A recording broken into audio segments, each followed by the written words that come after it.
سلام البنات، جيت نوريكم كلك ماسك ديال الرجيلات.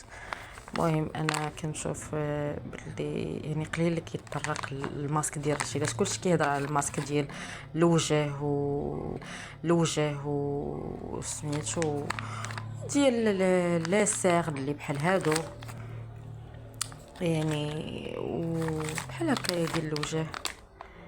ولكن ديال الرجلين نو، ما عمرني، قليل فاش كنشوف اغلبيه يعني الناس الكوريين اللي في كوريا اللي في الشينوا تايلاند كيستعملوا هاد لي ماسك واعرين البنات بالنسبه للرجلين. يعني شوفوا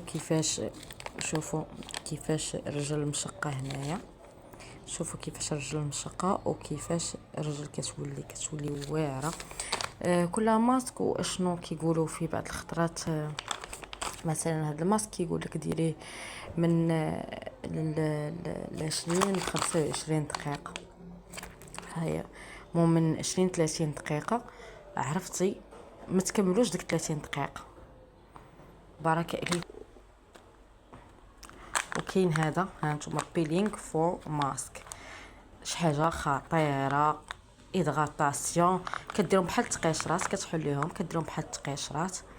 اش نقول لكم؟ ديروا هذا الماسك وتفكروا لي الرجلات ديالكم يا سلام كيفاش يخرجوا. ما نقولش لكم من داك الشر فيه. كاين حتى هذا انا واخده ديال الخيار وواخده ديال الخزامه، هادو زوينين ومنعشين. كاين حتى ديال البنان.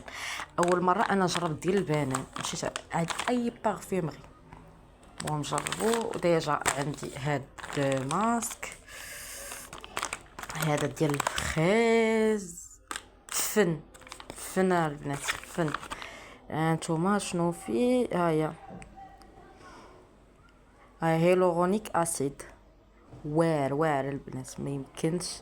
شحال واعر. هاد طريقه الاستعمال كيفاش تستعمليه، واعر. وشنو اخر؟ كاين ديجا عاوتاني واحد ديال فيتامين سي، تا هو هيلورونيك اسيد. راه مفيد للبشره. كيقول لك يعني اشنو كتستافدي من هاد الماسك. المهم هاد لي ماسك كيبينوا مفعول داك